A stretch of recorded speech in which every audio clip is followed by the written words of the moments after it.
Good morning students, स्वागत है आप सभी का एक बार फिर से ऑनलाइन क्लासेस में। हम बीए फर्स्ट ईयर की ज्योग्राफी का अध्ययन कर रहे हैं, जिसके अंतर्गत हमने पिछली कक्षा में सूर्य ताप को समझने की कोशिश की थी कि सूर्य ताप क्या होता है, कैसे होता है और कहाँ कहाँ इसका वितरण है। सूर्य ताप के अनुसार ग्लोब की पेटियों को हमने समझा था, कौन सी शीतोष्ण कटिबंध की होती है, कौन सी शीत कटिबंध की होती है और कौन सी उष्ण कटिबंध की होती है। इन सभी चीज़ों को समझने के बाद आज हम बहुत महत्वपूर्ण टॉपिक पर चर्चा करेंगे, जिसको क्या कहा जाता है, सूर्य ताप के वितरण को प्रभावित करने वाले कारक। क्या? तापमान और आज का महत्वपूर्ण बिंदु है हमारा सूर्यातप को प्रभावित करने वाले कारक। सूर्य ताप और तापमान को प्रभावित करने वाले कारक। फैक्टर्स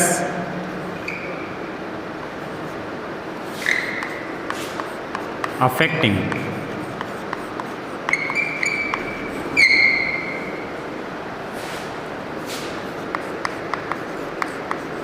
डिस्ट्रीब्यूशन कहते हैं वितरण को, ठीक है, सूर्य ताप के वितरण को प्रभावित करना। फैक्टर्स अफेक्टिंग डिस्ट्रीब्यूशन ऑफ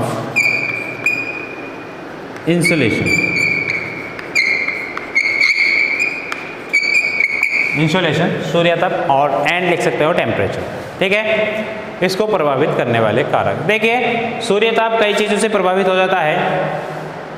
अगर मान लीजिए किसी क्षेत्र में गर्म हवाएं आ रही है तो वहाँ का तापमान बढ़ेगा या घटेगा? सिंपल सी बात है, गर्म हवाएं आ रही है तो वहाँ का तापमान बढ़ जाएगा। तो सूर्य ताप से ही नहीं बढ़ता तापमान, गर्म हवाएं आती है तो भी तापमान बढ़ जाता है। हमारे गर्मी में जो 50 डिग्री तक तापमान पहुंच जाता है, 49, 50, 48 डिग्री तक तापमान जो पहुंच जाता है, उसके पहुंचने का एक सबसे बड़ा कारण ये होता है कि हमारे यहाँ पर पश्चिमी रेगिस्तान से गर्म हवाएं चलती हैं, इसको लू कहते हैं, ठीक है। सर्दी के दिनों में शीतलहर आती है, हालांकि हिमालय के अवरोध के कारण वो नहीं आ पाती है साइबेरियाई क्षेत्रों से, लेकिन अगर वो आ जाएगी तो हमारे यहाँ का तापमान और ज़्यादा गिर जाएगा, ठीक है। तो ये कारण भी अफेक्ट करते हैं। इसके अलावा मान लीजिए कोई पर्वत है, बड़ा पर्वत है, विशाल पर्वत है, पर्वत के सूरज किधर से निकलता है? पूर्व की तरफ से। तो पूर्व की तरफ से मान लीजिए सूरज उदय हो रहा है, पर्वत बीच में है, तो पर्वत के सम्मुख ढाल, जो पर्वत के सामने वाला ढाल है, जो पर्वत के, जैसे मान लीजिए मेरे सामने यहाँ पर लाइट लगी हुई है, तो मेरे आगे का जो ये भाग है ये चमक रहा है इस लाइट के उजाले से, लेकिन जो पीछे का भाग है वो एकदम से अंधेरा है वहाँ पर। तो सूर्य के सामने जो वाला भाग होगा वो जल्दी गर्म होगा, पीछे तापमान कम पाया जाएगा।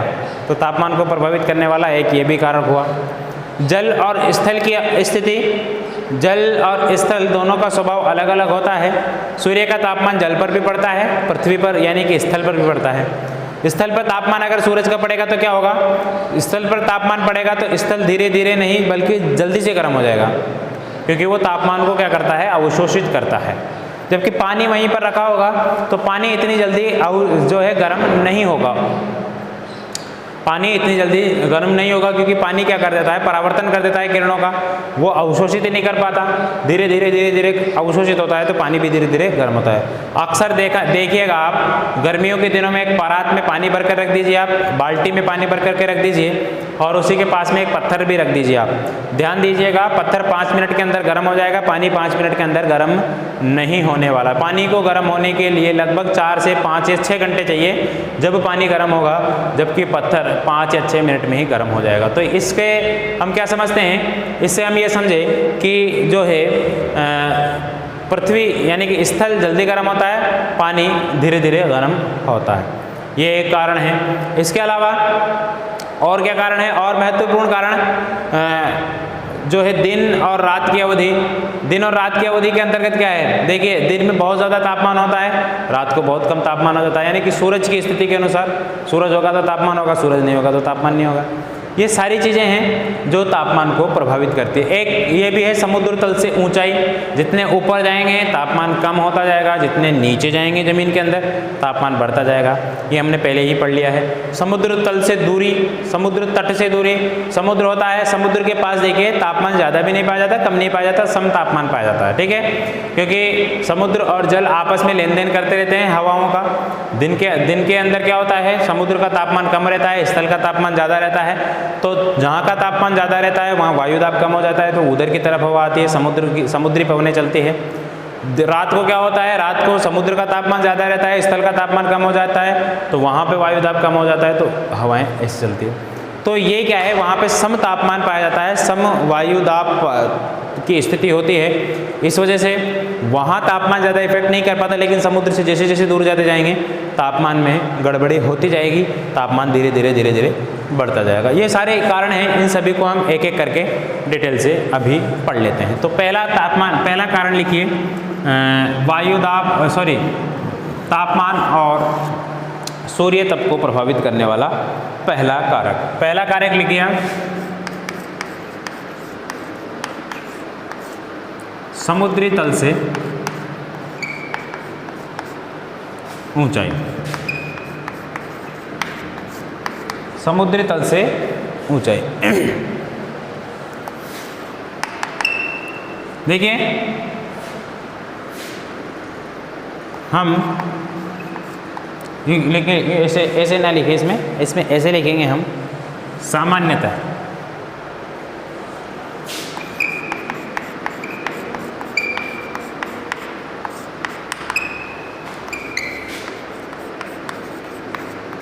ऊंचाई पर जाने पर प्रति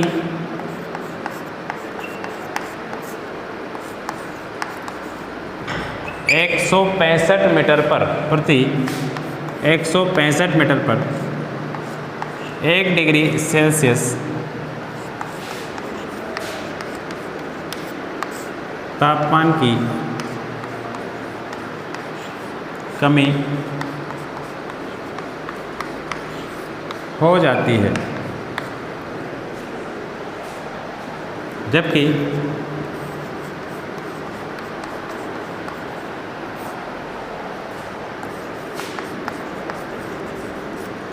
समुद्र तल से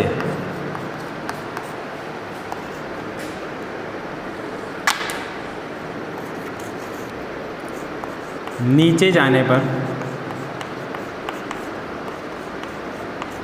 प्रति 32 मीटर पर 1 डिग्री सेल्सियस तापमान बढ़ जाता है।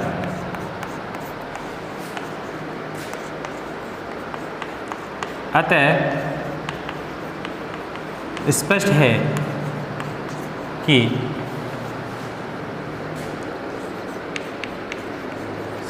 समुद्र तल से ऊंचाई, समुद्र तल से ऊंचाई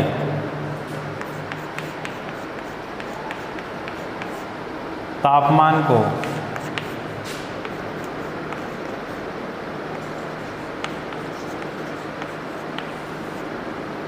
प्रभावित करने वाला कारक है।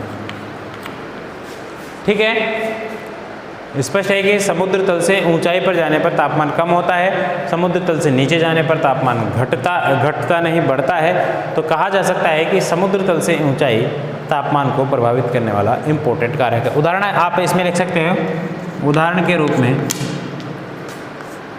हिमालय पर्वत, ठीक है, माउंट आबू लिख सकते हैं, माउंट एवरेस्ट लिख सकते हैं। ये सब जो है तापमान को प्रभावित करने वाले इम्पोर्टेंट कारक है। यहाँ ऊंचाई पर जाते हैं हम तो तापमान घटता है, बहुत से क्षेत्रों में तो बर्फबारी भी हमको देखने को मिलती है। स्क्रीनशॉट ले लीजिए इसका जल्दी से। इसके बाद दूसरा देखेंगे हम, स्क्रीनशॉट ले लीजिए भाई इसका जल्दी से।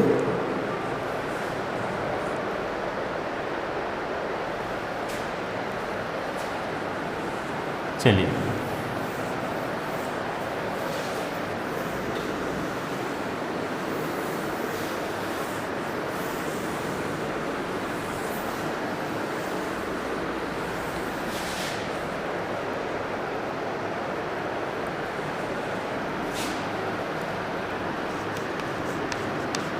दूसरा लिखिए आप, समुद्र तट से दूरी। समझ लीजिए इसको। देखिए सामान्यतः हम जैसे जैसे समुद्र तट के पास रहेंगे तापमान सम बना रहेगा, इसलिए ध्यान रखिएगा हमारा जो समुद्र का तट है कहाँ से कहाँ तक है, गुजरात से लेकर के नीचे जाइए केरल, केरल से फिर बंगाल तक चली जाइए, पश्चिम बंगाल तक। समुद्र का तट जो भारत का ये है, ये वाला, ये भारत का जो समुद्र का तट है, यहाँ पे ध्यान रखिएगा इस पूरे इलाके में सर्दी कभी भी नहीं पड़ती है। ठीक है, आप कभी भी देख लेना, चाहे फिल्मों में देख लेना, चाहे जा कर के देख लेना, चाहे किसी से पूछ कर के देख लेना, आपके रिलेटिव्स अगर यहाँ पर रहते हैं समुद्र के किनारे, तो जब भारत में सर्दी पड़ती है, यानी कि दिसंबर, नवंबर, जनवरी, फरवरी, इस 4 महीनों में जो सर्दी पड़ती है भारत में, यहाँ के लोग कभी भी आपको कोट पहने हुए दिखाई नहीं देंगे, क्योंकि यहाँ का तापमान हमेशा सम रहता है। ठीक है, भारत में जब लू चलती है उत्तरी भारत में, तब भी यहाँ का तापमान 25 से 30 के बीच में रहता है। भारत में जब सर्दी पड़ती है तब भी यहाँ का तापमान 20 से 25 रहता है। ठीक है, ज़्यादा अंतर यहाँ के तापमान में नहीं आता। उसका कारण क्या है? समुद्र से निकटता। समुद्र से निकटता क्यों है? क्योंकि समुद्र और जल के तापमान में जो है अंतर पाया जाता है, और समुद्र जल्दी गर्म नहीं होते, स्थल जल्दी गर्म हो जाता है, ये इसका कारण है। वहाँ से पवनें इधर चलती है, इधर से पवनें इधर चलती है। दूसरी बात, वाष्पोत्सर्जन होता है, वाष्प उत्पन्न होता है समुद्र से, वाष्प करके वहाँ वर्षा कर देता है, तापमान, वायुदाब वाली सारी जो चीज़ें हैं वो वहाँ पे इफेक्ट करती है इस वजह से। ठीक है, तो समुद्र तट से दूरी लिखिए, सामान्यतः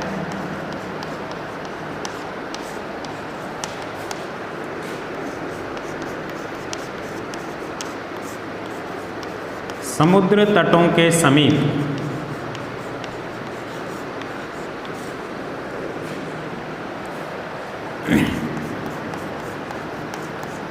तापमान सम बना रहता है।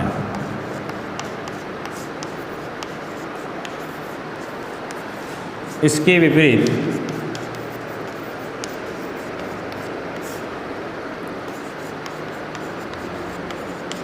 समुद्र तटों से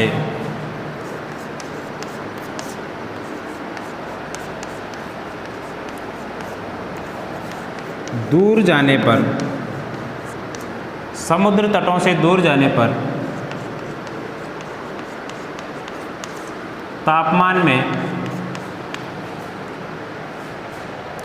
समुद्र तटों से दूर जाने पर तापमान में वृद्धि होने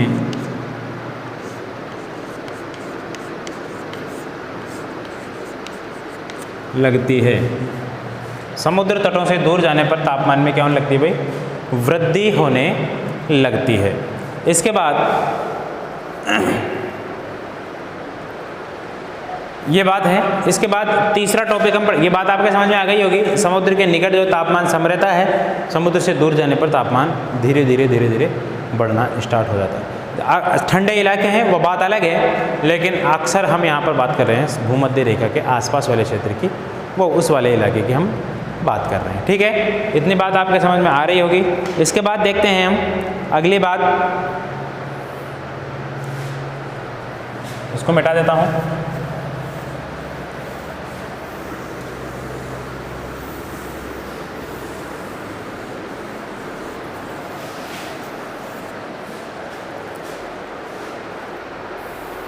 अगला है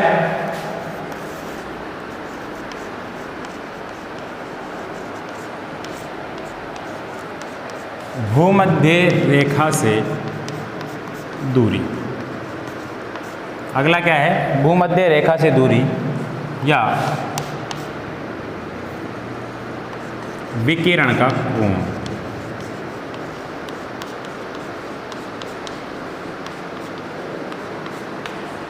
भूमध्य रेखा से दूरी या विकिरण का कोण। इसमें देखिए, इसमें लिखेंगे हम सामान्यतः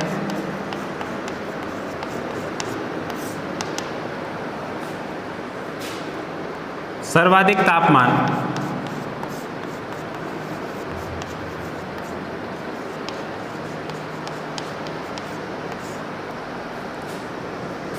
और सूर्य ताप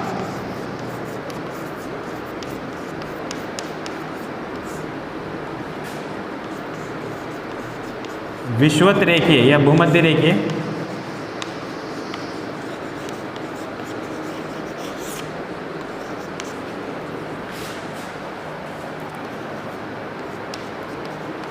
क्षेत्रों में पाया जाता है, जबकि भूमध्य रेखा से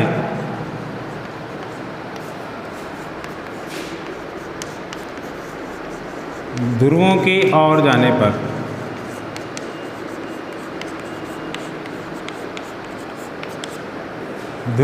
ओर जाने पर तापमान में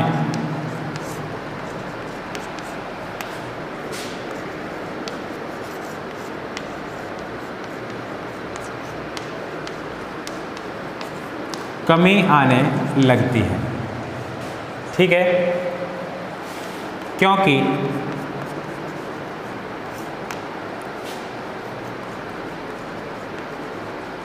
भूमध्य रेखा पर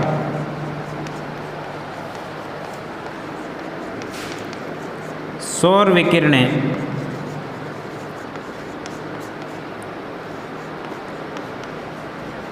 सीधी पड़ती है एवं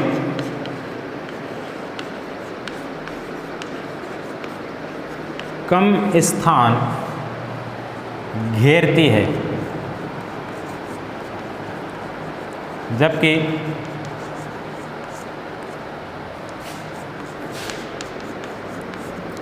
सौर विकिरणों के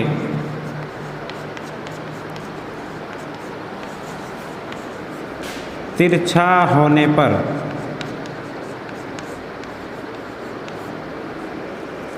अधिक स्थान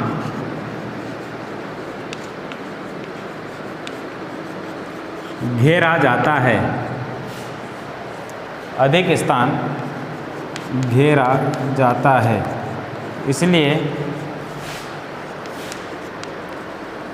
कम तापमान की प्राप्ति होती है। इसलिए क्या होता है भाई, कम ताप की प्राप्ति होती है वहाँ पर। लिख लीजिए आप, इसको भी स्क्रीनशॉट ले लीजिए, इसका भी, इसको अभी समझेंगे हम।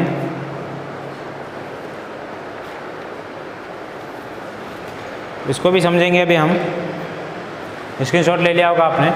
देखिए इसमें क्या लिखा हुआ है, भूमध्य रेखा से दूरी, भूमध्य रेखा से दूरी और विकिरण का कोण।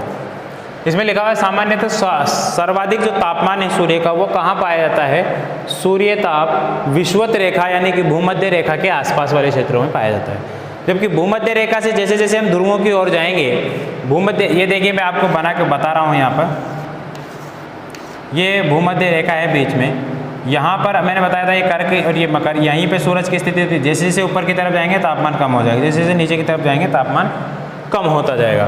तो वही बात है, भूमध्य रेखा से ध्रुवों की ओर जाने पर तापमान कम होता जाएगा, और क्योंकि भूमध्य रेखा पर सूर्य विकिरणें जो है सीधी पड़ती है, और अन्य क्षेत्रों में सूर्य की विकिरणें जो है वो तिरछी पड़ती है। जहाँ पर सीधी पड़ेगी वहाँ पे ज़्यादा तापमान पाया जाएगा, जहाँ पे तिरछी पड़ेगी वहाँ पे कम तापमान की प्राप्ति होगी। इस वजह से क्या है, सूर्य की किरणें जो है ध्रुवीय क्षेत्रों पर तिरछी पड़ती है, तो वहाँ पर तापमान की कम प्राप्ति होती है। ठीक है, क्योंकि उसको ज़्यादा स्थान घेरना पड़ता है। उदाहरण के रूप में मान लीजिए मोबाइल की टॉर्च है, आपने मोबाइल की टॉर्च को छोड़ो, सूरज की रोशनी का सबने इस्तेमाल किया होगा। आप सभी ने एक प्रैक्टिकल किया होगा, हमने हमारे ज़माने में तो किया है, उम्मीद है आपने भी किया होगा।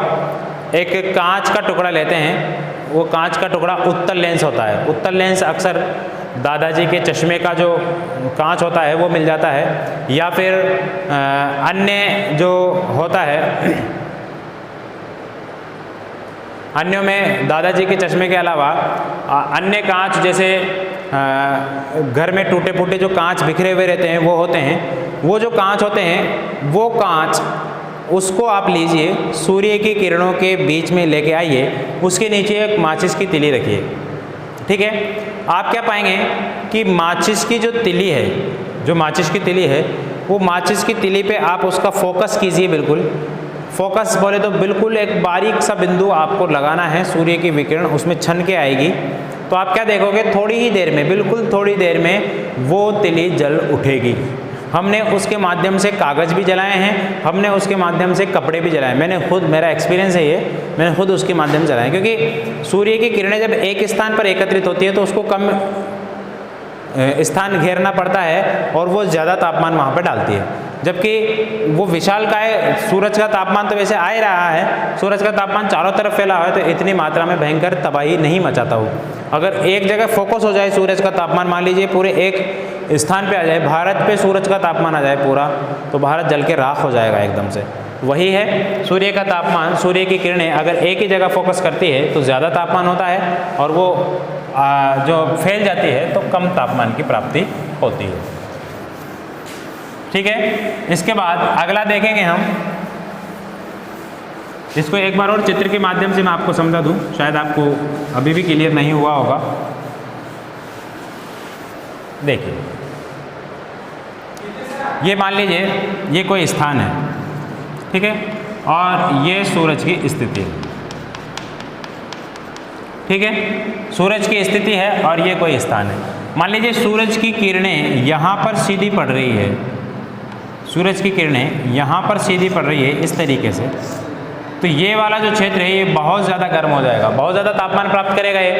तो ये वाला जो क्षेत्र है बहुत ज़्यादा गर्मी प्राप्त करेगा। ठीक है, तो ये स्थिति होती है जब सूरज कर्क रेखा पे चमकता है, सूरज विषुवत रेखा पे चमकता है, तो सीधी किरणें पड़ती है तो तापमान बहुत ज़्यादा हो जाता है। जबकि इसी तरीके से मान लीजिए ये भूमध्य रेखा है, ये मकर रेखा है और ये कर्क रेखा है। ठीक है, अभी सूरज कहाँ है, भूमध्य रेखा के ऊपर, तो भूमध्य रेखा पर सर्वाधिक तापमान प्राप्त हो रहा है। अब देखिए यही किरणें, ये चार किरणें हैं, ये चारों किरणें जब यहाँ आएगी तो क्या है, इनको ज़्यादा स्थान घेरना पड़ेगा, इसके मुकाबले में इसको इतना स्थान घेरना पड़ेगा। तो ये इतनी सी मात्रा में यहाँ एक ही जगह हो रही है और इतनी जगह पे ये डिस्ट्रीब्यूट हो रही है। मान लीजिए ये 4 गुलाब जामुन है, एक घेरे में बैठे हुए लोगों को 4 गुलाब जामुन खिलाने हैं, तो एक घेरे में मुश्किल से 1 या 2 जने बैठ सकते हैं, छोटा सा घेरा है, 5 जने बैठ सकते हैं, तो उनको एक एक आसानी से आ जाएगा, 2-2 आ जाएंगे। ठीक है, लेकिन इतने बड़े गोले में तो बहुत सारे आदमी आ सकते हैं ना, और हमारे पास गुलाब जामुन 4 ही है, सूर्य की विकिरण तो वही आएगी, तो यहाँ पे क्या होगा, यहाँ पे वो बहुत ज़्यादा डिस्ट्रीब्यूट हो जाएगा, बहुत ज़्यादा अंशों में चला जाएगा। इस वजह से यहाँ कम तापमान की प्राप्ति होगी, यहाँ पे ज़्यादा तापमान की प्राप्ति होगी। सेम वही कंडीशन यहाँ होएगी, यहाँ होएगी, इतना ज़्यादा मामला हो जाएगा यहाँ पे। तो ये दोनों क्षेत्र जो है बराबर तापमान की प्राप्ति करेंगे। जबकि इसके उलट स्थिति होगी, मान लीजिए सूरज की स्थिति कहाँ होगी, मकर रेखा के ऊपर। मकर रेखा पर सूरज कब चमकता है, बोलो, दिसंबर में। कब चमकता है, दिसंबर में। सूरज की स्थिति मकर रेखा पर होगी तो यहाँ मकर रेखा पर बहुत ज़्यादा तापमान होगा। जबकि ये वाला जो क्षेत्र है, ये वाला जो क्षेत्र है हमारा, ये वाला, इसको बहुत ज़्यादा तिरछी किरणें मिलेगी, बहुत ज़्यादा तिरछी किरणें में, ये इतना बड़ा क्षेत्र कवर करेगी। तो यहाँ पे मान लीजिए बहुत कम मात्रा में जो सूर्य विकिरण है वो पहुँचेगा, तो ये वाला क्षेत्र ज़्यादा गर्म नहीं हो पाएगा। इसलिए हमारे यहाँ जब सूरज दिसंबर में मकर रेखा के ऊपर होता है तो कर्क रेखा के आसपास वाला क्षेत्र बहुत ठंडा हो जाता है, इसलिए हमारे यहाँ सर्दियाँ पड़ती है दिसंबर के महीने में। ठीक है, बात समझने की है, उम्मीद है आपको मैं अच्छी तरीके से समझा पाया हुआ होगा। ठीक है, चलिए इसके बाद अगला कारक देखते हैं। अगला कारक क्या कहता है, अगला है सौर करलंकों की संख्या।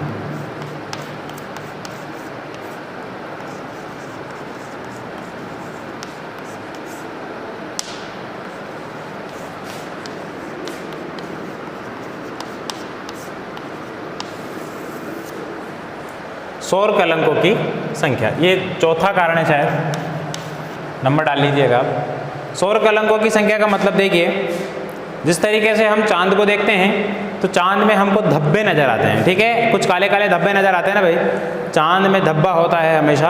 अगर धब्बा नहीं हो तो चांद हमको बिल्कुल वाइट नज़र आए, बिल्कुल चमकता हुआ चमकदार नज़र आए। चांद में कुछ धब्बे पाए जाते हैं, कहते हैं कि चांद यहाँ से टूटा था, इस तरीके से बहुत सारी प्रथाएं हैं, वो बात अपन को लेने देने की नहीं है। बात यह है कि चांद में जो धब्बे पाए जाते हैं, इसी तरीके के धब्बे सूर्य में भी पाए जाते हैं, सूरज में भी इसी तरीके के धब्बे पाए जाते हैं। तो सूरज में जो धब्बे पाए जाते हैं उनको सौर कलंक कहते हैं। सौर कलंकों की संख्या सूर्य में जितनी ज़्यादा होगी उतनी ही ज़्यादा सूरज से तापमान की प्राप्ति होगी, उतना ही ज़्यादा सूरज चमकदार होगा। जितने ज़्यादा धब्बे होंगे उतनी ज़्यादा सूरज चमकदार होगा, क्योंकि वो धब्बे जो हैं वो उस पर विखंडन और संलयन की प्रक्रिया होती है और टूटते फूटते रहते हैं, इस वजह से वो ऊष्मा को विकिरित करते रहते हैं। तो इसमें लिख सकते हैं हम चंद्रमा के समान, चंद्रमा के समान सूर्य में भी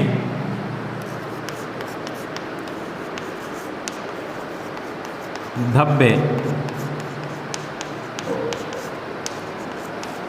पाए जाते हैं, जिन्हें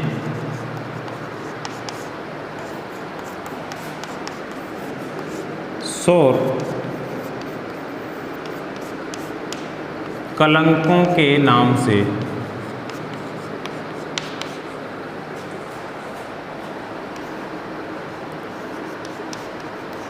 जाना जाता है।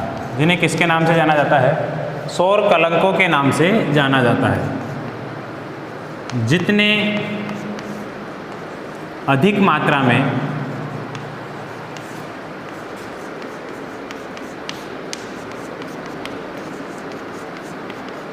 सौर कलंकों की, जितने अधिक मात्रा में सौर कलंकों की संख्या होगी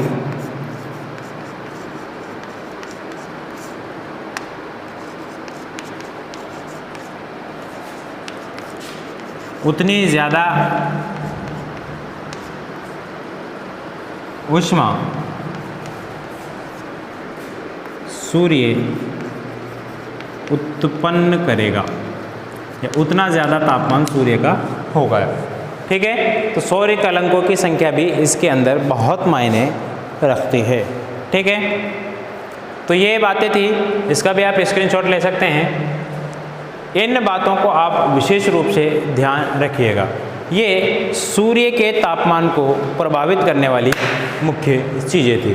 उम्मीद है ये सारी चीज़ें आपको समझ में आई होगी। इसके बाद आप सभी का जो फिजिकल ज्योग्राफी का जो ये पेपर है, ध्यान रखिएगा, इसका जो सिलेबस है वो सिलेबस 1-2 दिन में यूजीसी के द्वारा डाल दिया जाएगा, और अधूरा सिलेबस जो होगा, आधा सिलेबस, वो आधा सिलेबस डाल दिया जाएगा, यानी कि 50% सिलेबस आपका कम कर दिया जाएगा। डोंट वरी रहे आप, टेंशन ना लें, 50% सिलेबस आपका डाल दिया जाएगा। उस 50% सिलेबस को हम देखेंगे, उसके अकॉर्डिंग फिर दोबारा से हम नई चीज़ों का अध्ययन करेंगे। जो यूजीसी हमको बताती है उन्हीं चीज़ों का हम अध्ययन करेंगे। ठीक है, तो आज का ये वीडियो आपको उम्मीद है समझ में आया होगा, जिसको हम सूर्य के तापमान को प्रभावित करने वाले कारक या सूर्य के तापमान के वितरण को प्रभावित करने वाले कारकों को हमने देखा। जिसमें सबसे पहले हमने देखा समुद्र तल से ऊंचाई को। ऊंचाई पर जाने पर सामान्यतः तापमान घटता है, ऊंचाई से नीचे जाने पर तापमान बढ़ता है। तो हमने देखा कि सूर्य के तापमान को प्रभावित करने वाला एक प्रमुख कारण क्या है? समुद्र तल से ऊंचाई। फिर हमने समुद्र तल से दूरी देखी। जैसे जैसे समुद्र तल के पास रहेंगे, हम नज़दीक रहेंगे, तो समुद्र तल के नज़दीक रहने पर तापमान सम रहेगा, जलवायु सम रहेगी। जैसे जैसे दूर जाने की कोशिश करेंगे, तापमान वैसे वैसे बढ़ता जाएगा। तो हम कह सकते हैं कि समुद्र तल से दूरी, समुद्र तल नहीं आएगा, समुद्र तट आएगा। ठीक है, फिर हमने देखा भूमध्य रेखा। भूमध्य रेखा से दूरी, जैसे जैसे भूमध्य रेखा से दूरों की ओर जाएंगे, तापमान में कमी होती जाएगी, क्योंकि सौर विकिरणों की जो संख्या है वहाँ पे कम होती जाएगी। ठीक है, सौर विकिरणें ज़्यादा स्थान घेरेगी, इस वजह से क्या होगा, वहाँ पर तापमान की कमी पाएगी। तो तो ये सारी चीज़ें हैं, इन सारी चीज़ों को हमको देखना है। उम्मीद है आज का ये चैप्टर आपके समझ में आया होगा, बहुत इन्फॉर्मेटिव रहा होगा। मिलेंगे अगले वीडियो में जिसमें कुछ और तथ्यों को हम शामिल करेंगे। तब तक के लिए मुझे दीजिए इजाज़त। नमस्कार।